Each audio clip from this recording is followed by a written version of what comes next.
Bienvenidos a esta tercera sesión en nuestro estudio acerca de los atributos y el carácter de Dios. Me gustaría comenzar leyendo unos versos de algunas canciones que quizás han escuchado, quizás no han escuchado, pero son canciones que son bastante populares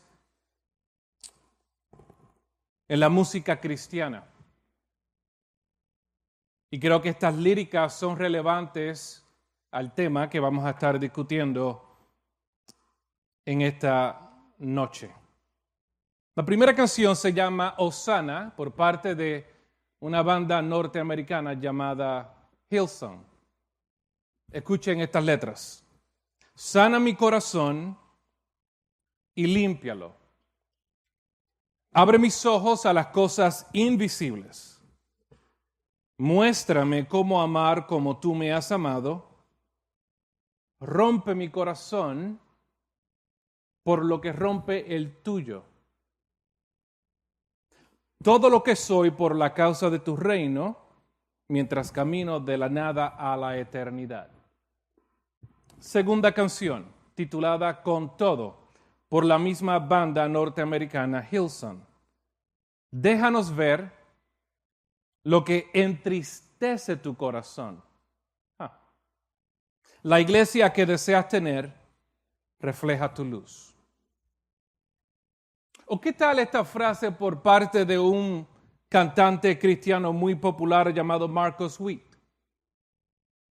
Si entristece el corazón de Dios, es porque eventualmente dañará nuestro corazón.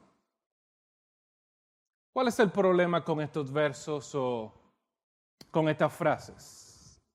Rompe mi corazón por lo que rompe el tuyo, lo que entristece tu corazón, Dios, o si entristece el corazón de Dios. Todas estas frases, todas estas personas o estas bandas están describiendo a Dios como un Dios que sufre como nosotros, los seres humanos. Y esta es la gran pregunta, o las preguntas en cuestión. ¿Puede el hombre romperle el corazón a Dios? ¿O puede la creación de Dios, lo creado, el orden creado, hacer sufrir a Dios? Quiero que meditemos en esas preguntas a la luz de lo que estuvimos discutiendo en la clase pasada, la inmutabilidad de Dios. Porque si decimos que sí, si decimos que Dios sufre, estamos suponiendo que las emociones de Dios responden. Y esa es una palabra muy, muy importante. Estamos suponiendo que las emociones de Dios responden a las acciones humanas. Estamos suponiendo o presuponiendo que Dios puede mutar de un estado de felicidad a un estado de tristeza. Y si eso es cierto, entonces Dios no es inmutable. Hoy vamos a estar aprendiendo, discutiendo, hablando de un atributo que es sumamente importante y que es un derivado de la inmutabilidad de Dios. Y este atributo se llama la impasibilidad de Dios. La impasibilidad de Dios. Y esta palabra impasible está compuesta de un prefijo im, que significa no, y una palabra raíz, pasible, que viene de la palabra pasio, que viene de la palabra patos, que significa sufrir, que significa someterse o que significa experimentar emociones humanas. En otras palabras, cuando decimos que Dios es impasible, estamos diciendo que Dios no tiene pasiones humanas, por lo tanto, Dios no puede sufrir. Esta idea de que Dios no sufra o que no pueda sufrir no es una idea nueva, ¿no? Esto no es una invención moderna. Inclusive este ha sido la conclusión y el consenso de las grandes denominaciones cristianas por milenia. Déjeme darle algunos ejemplos y creo que están en sus notas. Los anglicanos en su confesión o los 39 artículos de fe, mira lo que ellos dicen, que hay un solo Dios vivo y verdadero, eterno, sin cuerpo, sin partes, sin pasiones. Los presbiterianos en la confesión de Westminster, mira lo que ellos dicen. No hay sino un solo Dios y verdadero que es infinito en ser y perfección, un espíritu purísimo, invisible, sin cuerpo, sin partes y sin pasiones. Los bautistas, la confesión de fe de Londres de 1689, el Señor nuestro Dios es un solo Dios, vivo y verdadero, cuya substancia es en y por sí mismo infinito en ser y perfección, cuya esencia no puede ser comprendida por nadie más que Él mismo, un espíritu purísimo, invisible, sin cuerpo, sin partes y sin pasión o pasiones. Los congregacionalistas en la Declaración de Savoy, mira lo que ellos dicen. No hay más que un solo Dios vivo y verdadero, que es infinito en ser y perfección, un espíritu purísimo, invisible, sin cuerpo, sin partes y sin pasiones.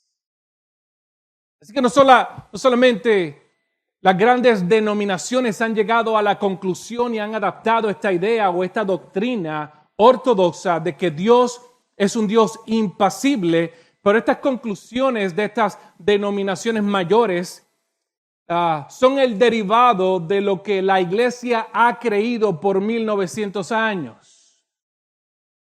Esto fue lo mismo que los padres de la iglesia creyeron. Inclusive aún aquellos padres de la iglesia que eventualmente fueron considerados como herejes, todos ellos afirmaban la impasibilidad de Dios. Vayamos a las fuentes primarias para confirmar lo que estoy diciendo, ¿no? Ignacio de Antioquía en su carta a Policarpio. ¿Y quién era Policarpio? Policarpio era el discípulo del apóstol Juan. Estamos hablando de tiempos bíblicos. Y mira lo que Ignacio dijo: esperad con expectación a aquel que está por encima del tiempo. ¿Sabe qué significa eso, hermanos? Trascendente. Aquel que está por encima del tiempo, aquel que es eterno, invisible, que por nosotros se hizo visible a través de la persona de Cristo. El intangible, el insufrible. ¿Sabe qué significa insufrible? Impasible. Aquel que no puede sufrir. Justino Martir.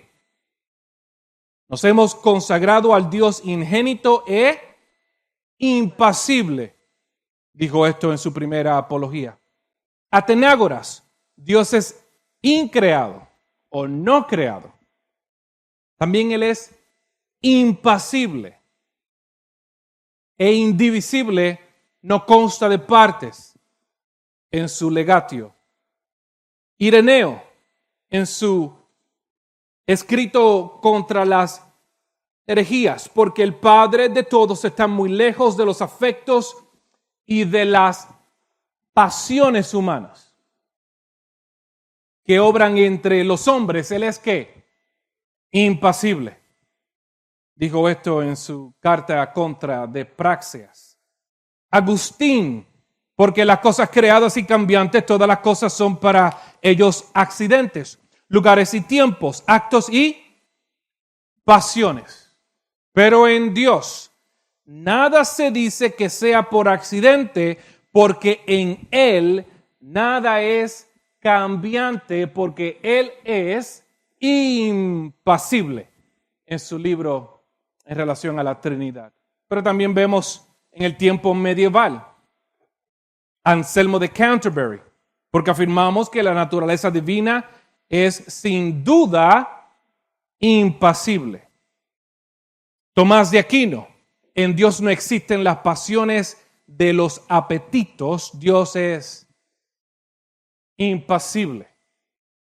Así que hermanos, cuando nosotros decimos, cuando los padres de la iglesia afirman, cuando la mayoría de las denominaciones cristianas afirman que Dios es impasible, estamos diciendo que Dios en su naturaleza, ontológicamente, no tiene pasiones humanas como nosotros.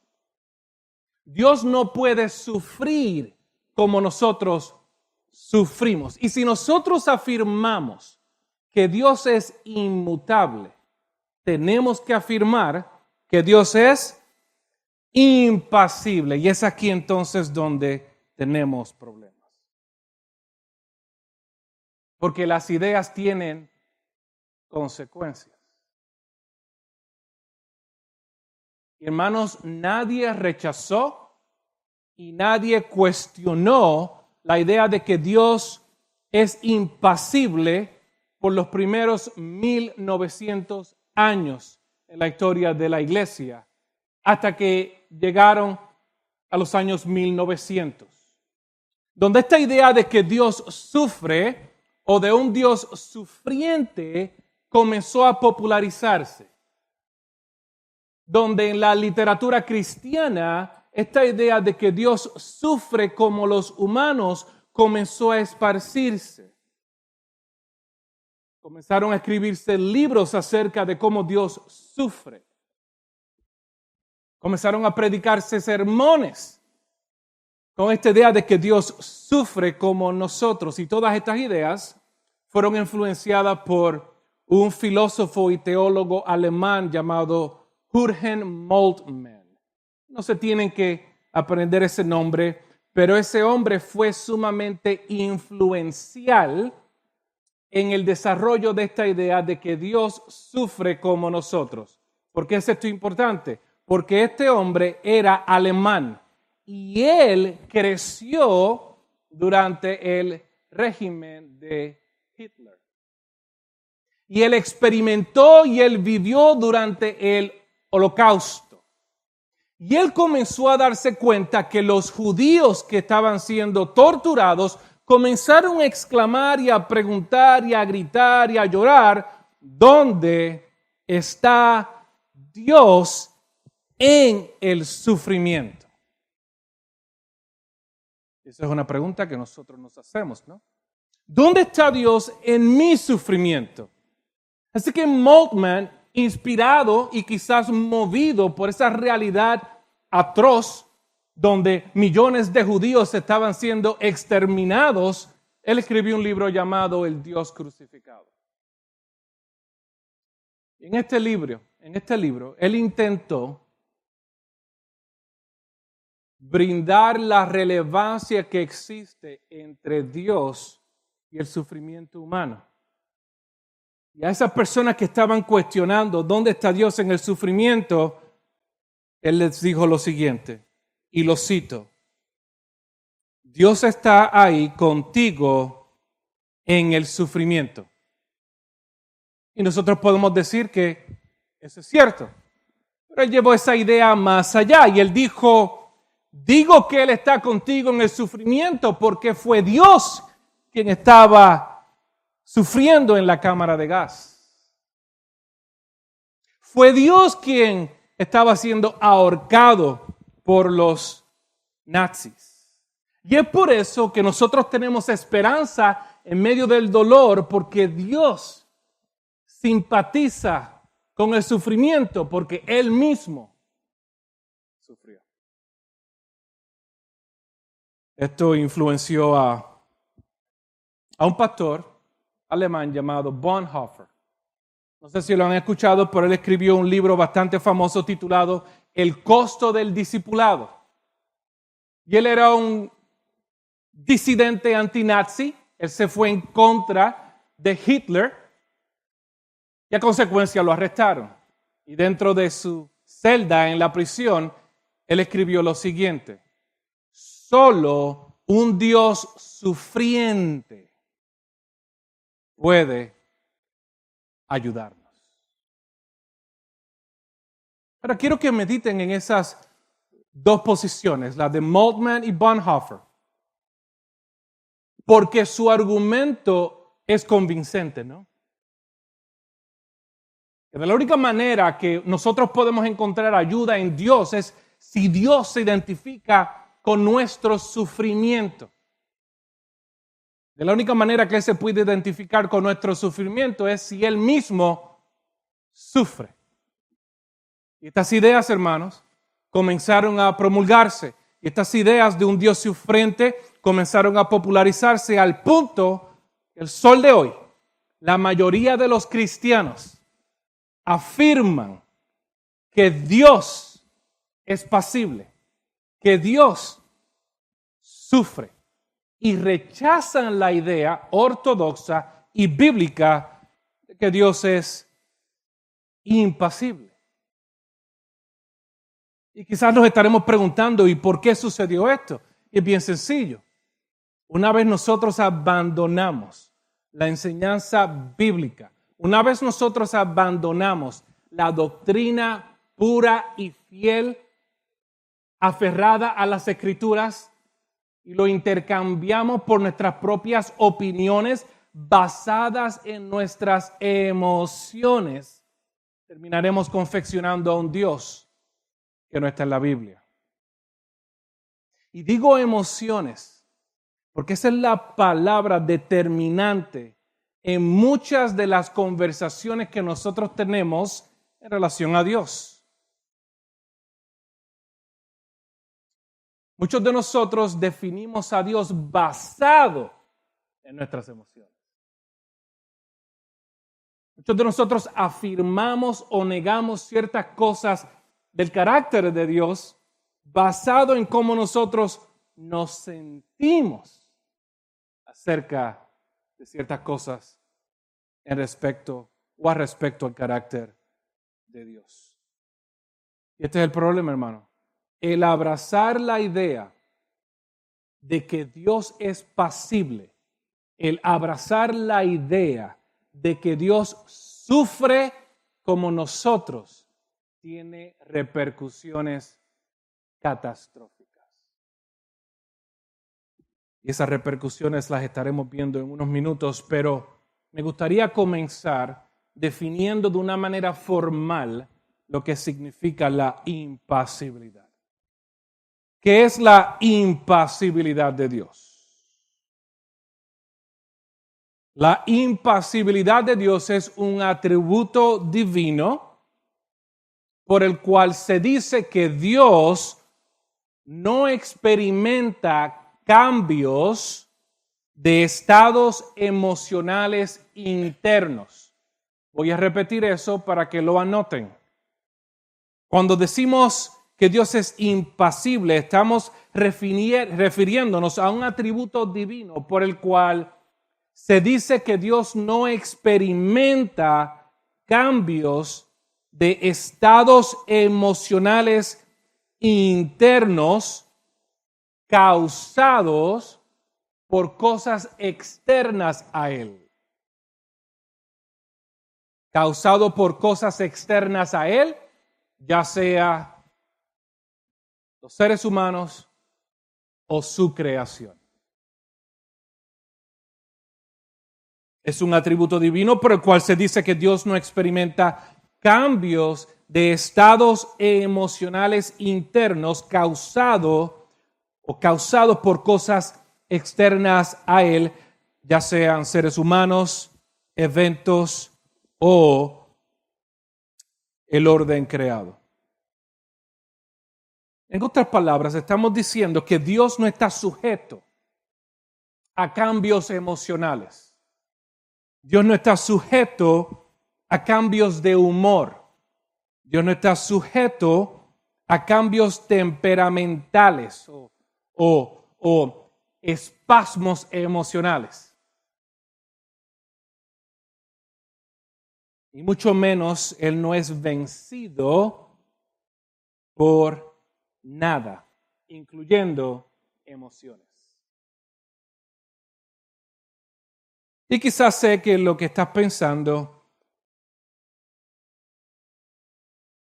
es que quizás estás pensando que yo estoy diciendo que Dios no tiene emociones. Para contestar esa pregunta me gustaría que definamos lo que una emoción es. ¿Qué es una emoción? Y quizás la definición a esta pregunta o a esta palabra te sorprenderá. ¿Qué es una emoción? Una emoción es un fuerte sentimiento derivado. Es un fuerte sentimiento derivado de las circunstancias o del estado de ánimo o de las relaciones con los demás. Quiero que escuchen bien. Una emoción es un fuerte sentimiento derivado. En la clase pasada estuvimos diciendo que Dios es un ser independiente porque Él no deriva su existencia de nada, ni de nadie. Él es autoexistente y autosuficiente. Basado en eso, a la luz de eso, definamos esto entonces. Si Dios deriva su existencia de sí mismo y una emoción es un fuerte sentimiento derivado de las circunstancias, ¿podrá entonces Dios experimentar emociones humanas como nosotros las experimentamos? Escuche a un profesor de neurología hablar sobre las emociones. Quizás usted se puede identificar. Digamos que ves una serpiente y sientes miedo.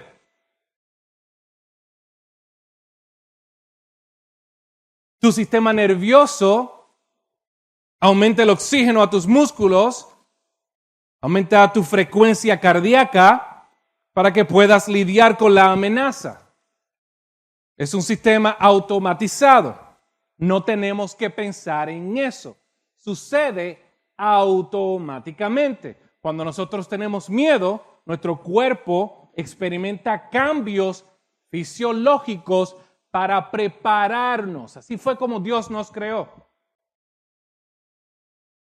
Para enfrentar la amenaza. Así que una emoción es una respuesta fisiológica. Es una respuesta del sistema nervioso, pero Dios no tiene cuerpo.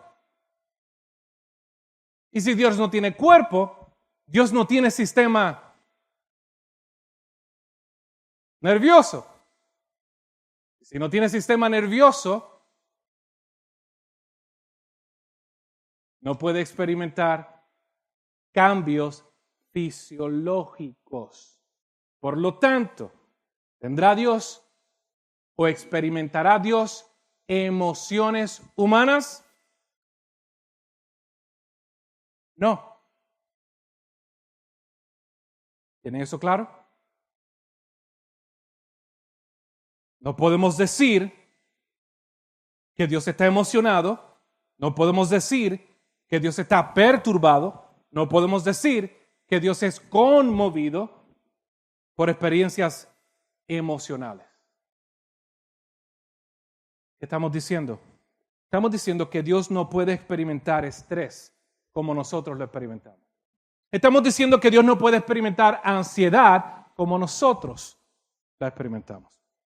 Estamos diciendo que Dios no puede experimentar resentimiento, ni miedo, ni duda, ni aburrimiento, ni euforia. Todas esas cosas son experiencias humanas y son respuestas, son accidentes, son espasmos emocionales que responden a algo externo a nosotros. ¿Por qué? Porque nosotros somos seres dependientes, pero Dios es un ser independiente. No estamos diciendo que Dios no tenga emociones. Estamos diciendo que Dios no tiene emociones humanas. ¿A qué me estoy refiriendo? Me estoy refiriendo a la distinción entre el creador y la criatura.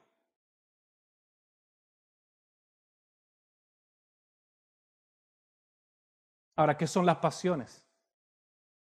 ¿Qué son las pasiones? Hice referencia al principio que la palabra pasión viene de la palabra pasio, que proviene de la palabra patos, que significa sufrir. Es una emoción fuerte, algo que es incontrolable. Es un arrebato de emoción fuerte. Es cuando uno es actuado por algo externo a nosotros. Eso es una pasión. Inclusive, no sé si han escuchado la palabra paciencia. La palabra paciencia viene de esa idea de pasión. ¿Por qué? Porque mientras nosotros somos pacientes, somos objeto de una operación de tiempo.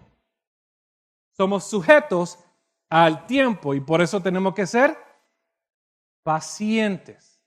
Pero también se utiliza esa palabra en términos médicos, ¿no? Usted va al doctor como un paciente. ¿Por qué? Porque usted se somete a una operación médica. ¿Entienden el concepto?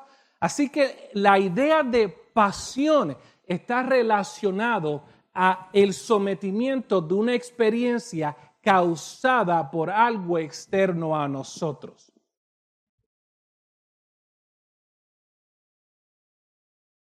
Pasión es algo que uno recibe como objeto. Es algo que uno experimenta, algo que usted no puede controlar. Pero también una pasión es temporal. Todos pueden dar testimonio de eso, ¿no? Ustedes pueden estar felices y luego tristes. Pasión. Alegres, molestos. Pasión. Emocionados, ansiosos. Esas son experiencias que nosotros no podemos controlar. ¿Alguien aquí que puede controlar pasiones? Cuando alguien le contesta de una manera que usted no considera como respetuosa, ¿cómo usted se siente? Apasionado. Molesto.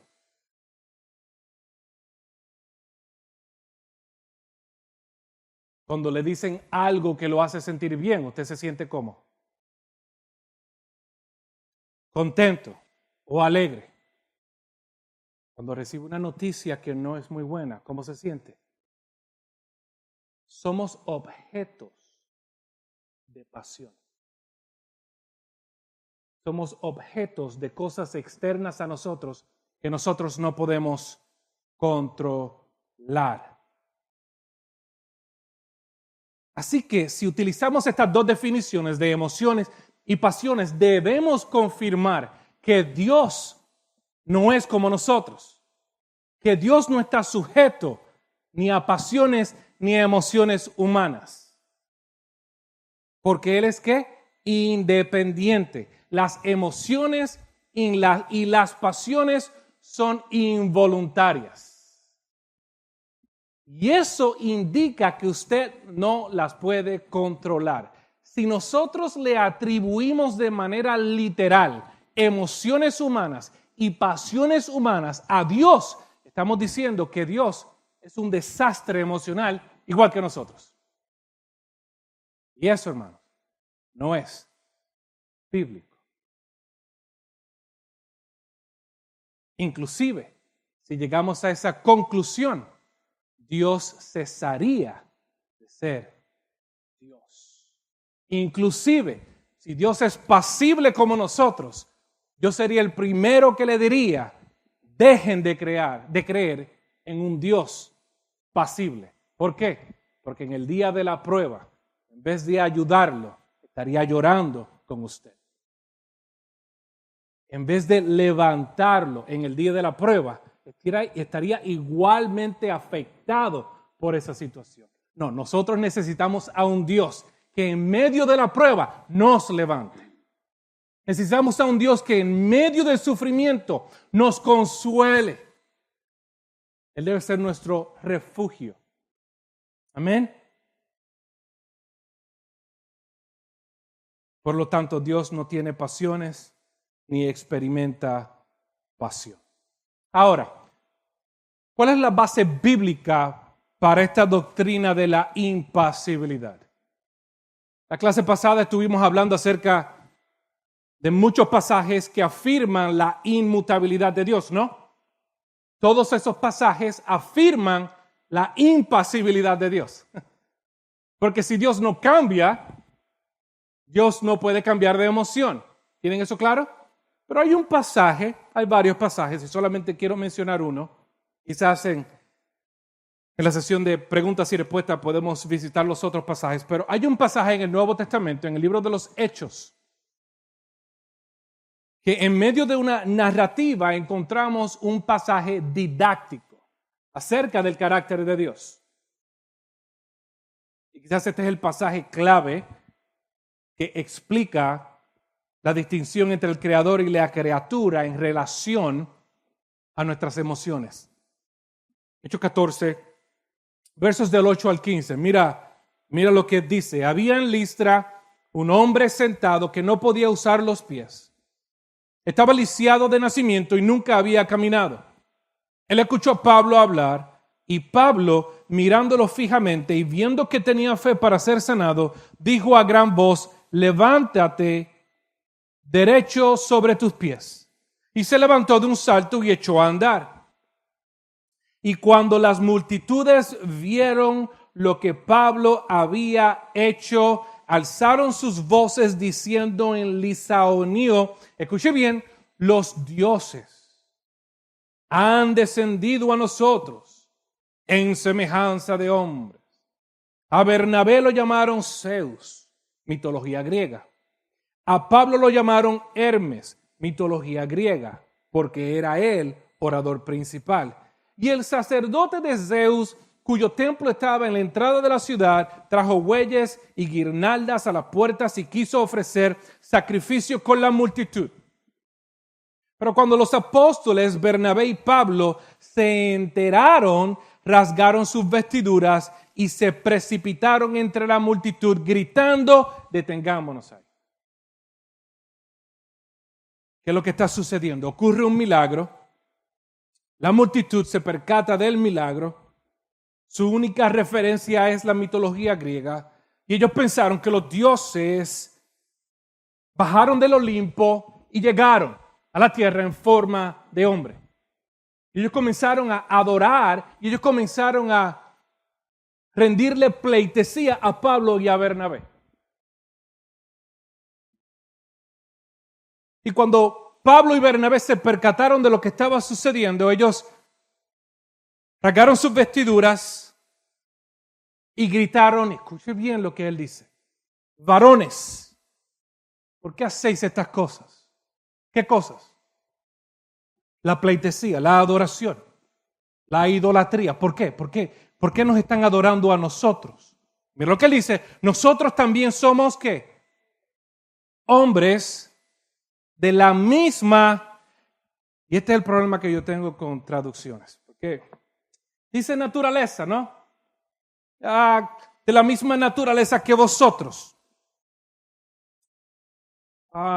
La Reina Valera lo traduce de una manera más fiel al griego y dice, somos hombres de pasiones semejantes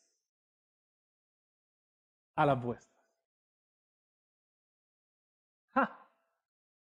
Un pasaje didáctico dentro de una narrativa.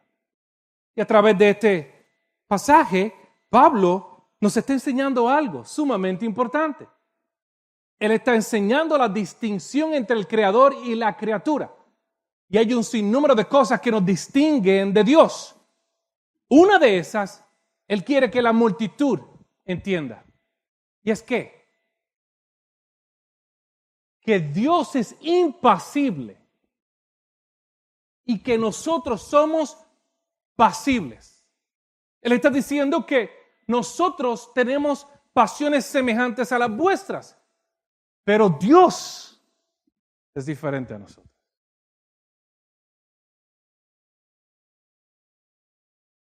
Esa palabra que se traduce naturaleza, la Reina Valera lo tradujo de una manera más correcta, pasiones, es la palabra homoiopatas.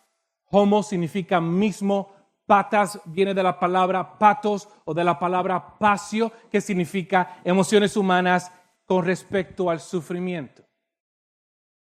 Y él está diciendo que hay una distinción entre ellos, la multitud, y Dios. Y él le dice, nosotros no somos Dios, porque nosotros tenemos patetismo, pasiones. Interesante, ¿no?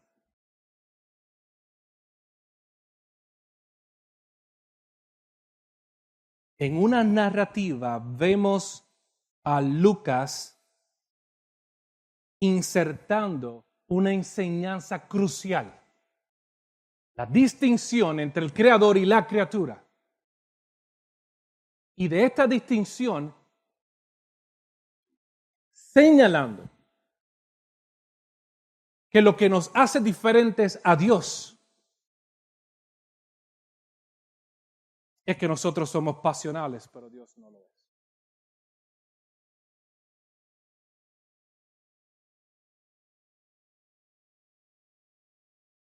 Y todo esto suena bien, ¿no? Pero ¿qué hacemos con los pasajes que muestran o que aparentan mostrar que Dios tiene emociones humanas? Y dije en la clase pasada que esos pasajes no se deben ignorar, sino que se deben interpretar a la luz de la palabra, a través de la regla de fe, no que la palabra se interpreta ella misma. Todos los pasajes que hablamos la clase pasada aplican a este tópico, pero hoy solamente me gustaría mencionar uno de ellos. En Génesis capítulo 6, verso 6, vemos la situación moral y ética prediluvio, donde el corazón del hombre era tan malvado que todo pensamiento y toda disposición era ¿qué? Malvada, maquiavélica, pecaminosa. Mira lo que dice el verso 5. Vio Jehová.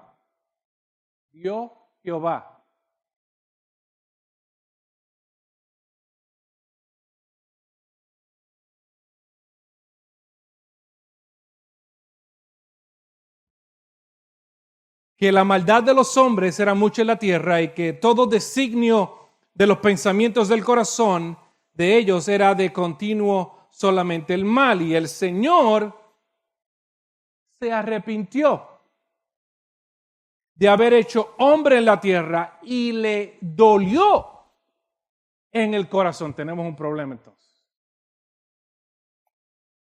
Tenemos un problema porque la Biblia aquí nos está diciendo claramente que Dios se arrepintió y no solamente se arrepintió de algo que Él había creado, pero también nos dice que le dolió en su corazón. Interesante, ¿no? ¿Estará la Biblia contradiciéndose? No. Por supuesto que no. Basado en los principios de interpretación que nosotros estudiamos en la clase pasada, podemos concluir y podemos ver claramente que aquí se le está atribuyendo lenguaje humano a Dios.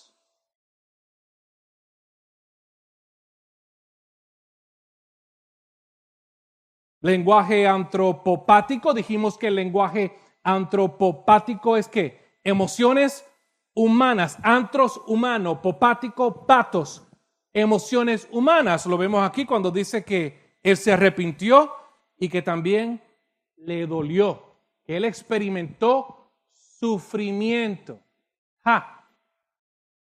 Lenguaje humano en relación a emociones. También vemos lenguaje antropocéntrico en su corazón.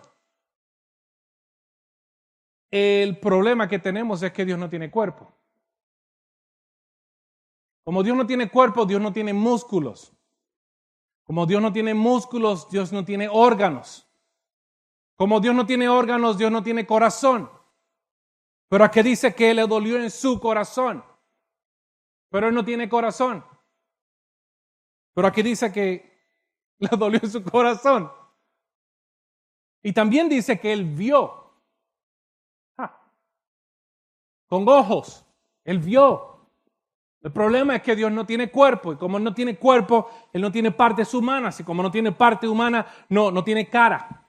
Y como Dios no tiene cara, no tiene ojos. ¿Y cómo uno puede ver sin ojos? Lenguaje antropocéntrico. ¿En eso? Pero hay otro detalle, porque Dios no es el que está hablando en este pasaje. ¿Quién está escribiendo esto? Moisés. Pero también discutimos algo la semana o la clase pasada. Lenguaje fenomenológico. ¿Qué es eso? Cuando el autor escribe lo que él está experimentando basado en su mente finita, ¿no? Él está describiendo fenómena. Él está describiendo cambios en acciones por parte de Dios. Así que él dice que como hubo un cambio en su relación con el hombre, Dios se arrepintió. Y añadió que le dolió en su corazón. ¿Cuál es el propósito de todas estas cosas? ¿Cuál es el propósito de utilizar lenguaje analógico o lenguaje humano? Para que nosotros, como gente finita, podamos comprender el incomprensible. Que Dios en su condescencia baja a nuestro nivel y nos habla de una manera que nosotros podamos ¿qué?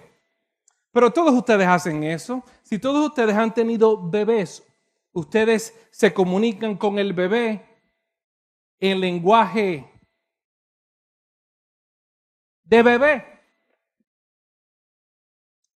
Cookie, preciosa, whatever. Nada, no estás diciendo nada. Estás hablando, estás bajando al nivel del bebé. Estás comunicándote con el bebé de una manera que él pueda, ¿qué? Te pueda comprender, aunque entiendo lo que le estás diciendo. Si yo le estoy enseñando teología a mi niña de 3 años, yo no puedo estar hablándole de lenguaje fenomenológico o lenguaje antropocéntrico. ¿Por qué? Porque no me va a entender. Así que yo tengo que agarrar conceptos difíciles y bajarlos a qué. Esa es mi condescencia con mi hija porque la amo. De esa misma manera, el Creador a sus criaturas, ese amor creacional que Dios tiene por sus criaturas, lo impulsa a él a qué? A que baje a nuestro nivel y nos hable de una manera que nosotros podamos ¿qué? Comprender. Mencioné la película E.T. del marciano que vino, fue en los 90s, no sé si la han visto. El muchachito comenzó a hablar con el marciano, y el marciano comenzó a hablar en un lenguaje que el muchacho no pudo ¿qué? Comprender. Si Dios nos hablara trascendentalmente, nosotros nunca pudiéramos ¿qué? Así que nosotros tenemos categorías de lógica en nuestra mente. Y Dios, como es el creador de la lógica, baja a nuestro nivel e interactúa con nosotros de manera que nosotros podamos comprenderlo. Pero, empujemos esta idea más allá. Y pongamos a prueba esta idea de que Dios es pasible. Vamos a hacer una asignación aquí entre nosotros. Digamos o presupongamos que Dios es pasible. Si nosotros afirmamos que Dios es pasible, estas son las conclusiones lógicas. Primera conclusión: si Dios es pasible, significa que Dios es afectado.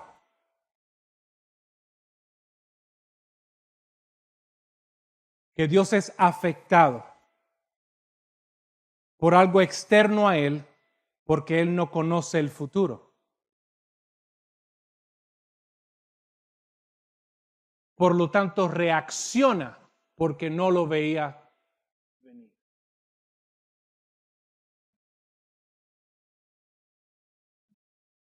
Esto viola su omnisciencia. Esto viola su sabiduría y esto viola su soberanía. Así que esa primera conclusión viola sus otros atributos. Veamos una segunda conclusión. Dios no decretó todas las cosas, pero Él sabe todas las cosas. Él experimenta emociones humanas porque Él sabe lo que va a suceder, pero no puede controlarlo. Déjeme repetirlo. Dios no decretó todas las cosas, pero Él sabe todas las cosas. Por lo tanto, como Él sabe todas las cosas, Él experimenta sufrimiento porque aunque Él sabe lo que va a suceder, no puede controlarlo. Esto viola su omnipotencia. Esto viola su soberanía meticulosa. Tercera conclusión. Dios ha decretado todas las cosas, inclusive sus reacciones y emociones a las decisiones libres de su creación. Por lo tanto, Él ha decidido estar permanentemente infeliz por la eternidad. Esto viola su autosuficiencia y su autoexistencia. Si nosotros decimos que Dios es pasible, estamos diciendo que Dios, en su esfuerzo por ser pasible, se contradice a sí mismo, violando todos sus otros atributos.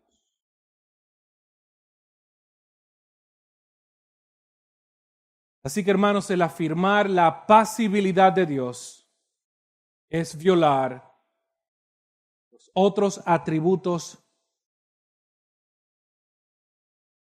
que definen quién Él es.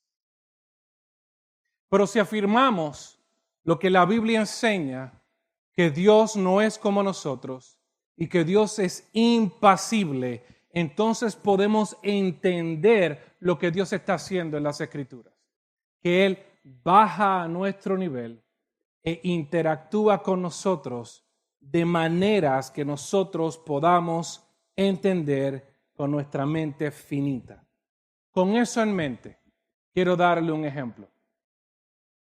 Isaías 42:14. Vamos de la teoría a la práctica, porque quizás algunos de ustedes no han comprado la idea todavía. Isaías 42:14, mira lo que dice. Este es Dios hablando. Durante mucho tiempo he callado. Me he mantenido quieto y me he contenido. ¿Tú sabes qué es contenerse? El querer hacer algo. Ahora clamaré. Dios, clamando. Pero no solo eso, mira lo que él dice. Como una mujer. Oh. No solo eso, de parto. Jadearé y jadearé. ¿Realmente nosotros pensamos y creemos que Dios clama como una mujer de parto, jadeando y jadeando? ¿Qué es lo que Dios está haciendo aquí? ¿Podemos inferir lo que Él quiere decir? Sí. Pero si llevamos esto a su conclusión literal, terminamos con una atrocidad. ¿Entienden eso?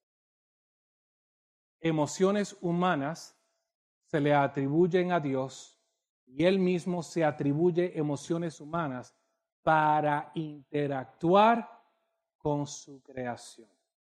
Eso no significa que Dios experimenta ni sufre como nosotros. ¿Por qué? Porque la Biblia, en pasajes didácticos, nos enseña que Él es inmutable y que Él no está sujeto a pasiones humanas, que Él no está sujeto a emociones, ni experiencias, ni sufrimiento humano.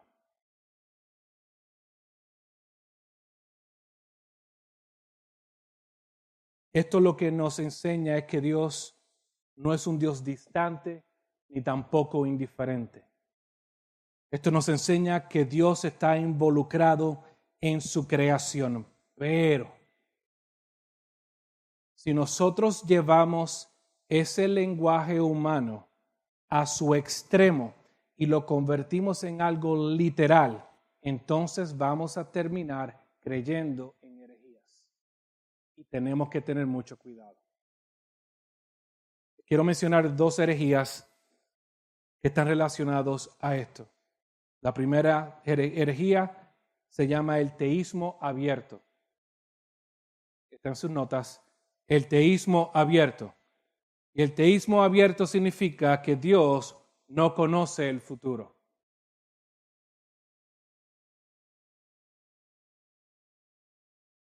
Que Dios no conoce el futuro. Ahora, hermanos, si yo les pregunto a ustedes, ¿Dios conoce el futuro? Todos van a contestar, sí. Y si les pregunto, ¿Dios reacciona como nosotros? No ustedes, pero la mayoría de los cristianos va a decir, sí. Se están contradiciendo.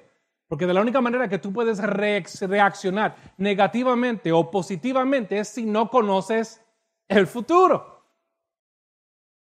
Porque eres sorprendido por algo que está externo a ti mismo. Teísmo abierto, la herejía que estipula que Dios no conoce el futuro. Y la otra herejía es la teología del proceso. Que Dios está tan involucrado en su creación que Él es afectado por la creación.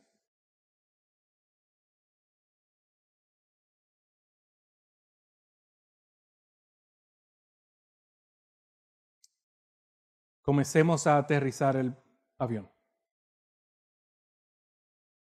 Si Dios es impasible, si Dios no tiene emociones humanas, si Dios no experimenta pasiones humanas como nosotros, ¿cómo Él puede compadecerse de nosotros? Esa es la gran pregunta. Si Dios es impasible, ¿será Él como Alá, el Dios de los musulmanes, que es un Dios estoico, como Aristóteles solía definir a Dios, la roca inmovible? Él no tiene emociones, estoico. ¿Cómo entonces Dios puede compadecerse de nosotros? Oh, hermanos, esto es lo más precioso de la Trinidad. ¿Por qué? Porque el Dios impasible se hizo carne. Y a través de la persona de Cristo se hizo pasible. Y la razón por la cual Dios se puede compadecer de nosotros es porque su Hijo tomó la forma, el morfe de hombre y experimentó lo que nosotros experimentamos. Y hoy en día Jesús está sentado a la diestra del Padre y está intercediendo por los suyos. Así que cuando nosotros sufrimos, podemos tener un Dios y podemos confiar en un Dios que nos entiende. ¿Por qué? Porque Jesús pasó por lo mismo que nosotros pasamos. El Dios impasible se hizo pasible a través de Jesucristo. Y es por eso que nosotros podemos hablar y llamarlo Abba Padre. ¿Me entiende? ¿Por qué? Porque su Hijo sufrió igual que nosotros. La cruz confirma la impasibilidad de Dios. Dios impasible, a través de su Hijo Jesucristo, tomó forma pasible. Y Pablo nos dice, y el autor de los Hebreos nos dice, que tenemos a alguien que se puede compadecer de nosotros. Que cuando nosotros le oramos a Él, nosotros le oramos a Dios a través de su Hijo. Y en medio de nuestro dolor y en medio de nuestro sufrimiento, Él puede decirnos, yo te entiendo. Ninguna otra religión puede confirmar y afirmar esa gran verdad. Ese es el Dios que nosotros le servimos. ¿Por qué es importante la impasibilidad de Dios, hermanos? Porque no queremos a un Dios que se convierta en un desastre emocional cuando estamos sufriendo, sino queremos a un Dios que pueda simpatizar con nosotros y a la misma vez ser inmovible, a la misma vez no ser afectado, que cuando tú caigas, cuando yo caiga, que Él no sea sorprendido por mis acciones, que cuando yo peque, que cuando yo meta la pata, cuando yo cometa errores, que Él no sea movido por eso, sino que Él pueda decir, estoy aquí.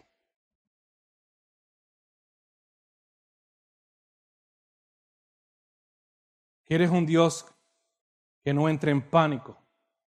¿Tú quieres un Dios que no sea afectado por el estrés? ¿Tú quieres un Dios que no sea frustrado? ¿Tú quieres un Dios que no se convierta en algo melancólico, que no te pueda levantar cuando estás en medio del dolor porque Él está igualmente afectado? No, queremos una roca que nos pueda entender por su Hijo Jesucristo, pero una roca que nos pueda levantar. ¿Dios tiene emociones? Sí. Pero sus emociones son inmutables. Sus emociones no cambian. Sus emociones son eternas. Sus emociones están seguras. Sus emociones no son víctimas de eventos, no son víctimas de accidentes. Sus emociones son definitivas y nunca cambiarán.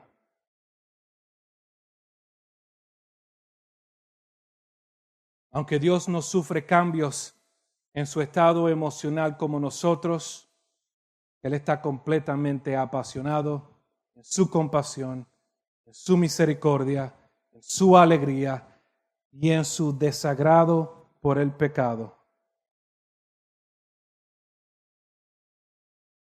Dios es tan activo que Él no puede cambiar, ni puede mejorar, ni puede empeorar. Nosotros afirmamos que Dios es impasible y por eso le adoramos. Oremos.